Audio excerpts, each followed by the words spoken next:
இவிஎம்முக்கு எதிரான பிரச்சாரத்துக்காக நானும் நந்தினியும் உத்தரப்பிரதேச மாநிலத்துக்கு வந்திருக்கோம். இன்றைக்கி லக்னோவில் இருக்கோம். ஆகஸ்ட் 12/8/2026 இன்றைக்கி வந்து உத்தரப்பிரதேச மாநிலத்தோட தலைநகர் லக்னோவில் இருக்கோம்.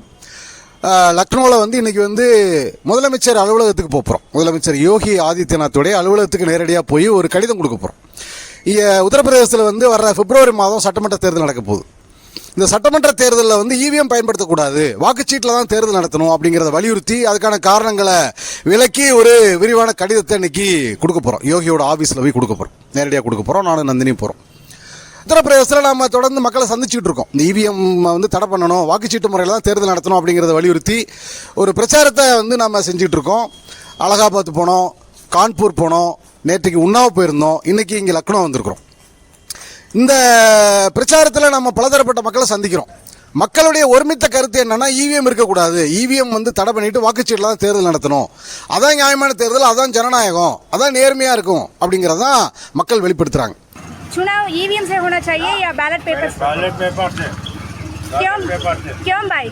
भाई इसमें घोटाला चल रहा ईवीएम में। बैलेट पेपर से। क्यों भाई? ईवीएम में चीटिंग होने का बड़ा चांस रहता है। पेपर चाहिए। बैलेट पेपर चाहिए।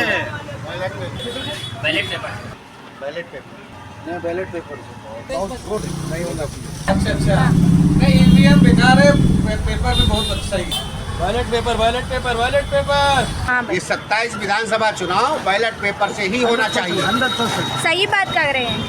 हमारी नहीं, ये पूरी जनता की मांग है। இது ஒருமித்த கருத்தாக இருக்குது. மக்கள் எல்லாருமே இந்த கருத்து தான் இருக்காங்க. அதை நம்ம பார்க்க முடியுது. ஒரு சில சங்கிகள் அங்கங்கே சில சந்தேகங்கள் கேட்குறாங்க, நம்ம அதை விளக்குறோம். அதுக்கு மேலே அவங்களுமே பேசுறது இல்லை. இவிஎம் பிரச்சனை, இதுதான் பிரச்சனை அப்படிங்கிறத எல்லாருமே ஒத்துக்கிறாங்க. 10 வருஷமாக யோகி தான் முதலமைச்சரிங்க. அதே மாதிரி நரேந்திர மோடியும் உத்தரப்பிரதேசத்தில் இருந்து தான் பார்லிமெண்ட்டுக்கு தேர்ந்தெடுக்கப்பட்டிருக்கார், வாரணாசி தொகுதியிலிருந்து. அப்போ அவரும் கிட்டத்தட்ட இந்த மாநிலம் தான். அப்போ பிரதம மந்திரி, முதலமைச்சர் எல்லாமே பிஜேபியோடைய ரொம்ப ஸ்ட்ராங் ஹோல்டுன்னு சொல்லக்கூடிய மாநிலம். இவங்க சொல்லுவாங்களே டபுள் என்ஜின் சர்க்கார், அந்த டபுள் என்ஜின் சர்க்கார் ரொம்ப காலமாக நடந்துகிட்டு இருக்கக்கூடிய ஒரு மாநிலம். இந்த மாநிலத்தில் ஏகப்பட்ட சாதனைகளை செஞ்சுட்டு தான் நிறைய விளம்பரங்கள் பண்ணுறாங்க. மோடியும் யோகியும் ஏகப்பட்ட விளம்பரங்கள் பண்ணுறாங்க. பல்லாயிரக்கணக்கான கோடி ரூபாய் அதுக்காக செலவு பண்ணி மீடியாவில் நிறைய விளம்பரங்கள் பண்ணிட்டு இருக்கிறாங்க. ஆனால் நடைமுறையில் மக்களுடைய கருத்து, மக்களுடைய சூழ்நிலை வேறு மாதிரி இருக்குது. அது இங்கே பார்த்தாலும் அதான் நிலைமை. நேரடியாக மக்களுடைய வாழ்க்கை நிலை எப்படி இருக்குது, தொழில் எப்படி இருக்குது, வேலைவாய்ப்பு எப்படி இருக்குது, இங்கே உள்ள சுகாதாரம் எப்படி இருக்குது, இதெல்லாம் பார்த்தோம்னா இங்கே கொடுக்கக்கூடிய பில்டப்புக்கும் இதுக்கும் தலைகளாக இருக்குது. இங்கே உண்மை நிலைமை வேறு மாதிரி இருக்குது.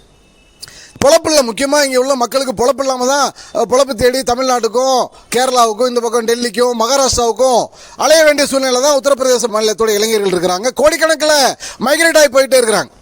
இது பெரிய பிரச்சனையாக இருக்குங்க. வேலை கிடைக்கல, தொழில் இல்லை, வருமானம் இல்லை அப்படிங்கிறது மிகப்பெரிய பிரச்சனையாக இருக்குது. மக்கள் அதை வெளிப்படையாக சொல்கிறாங்க.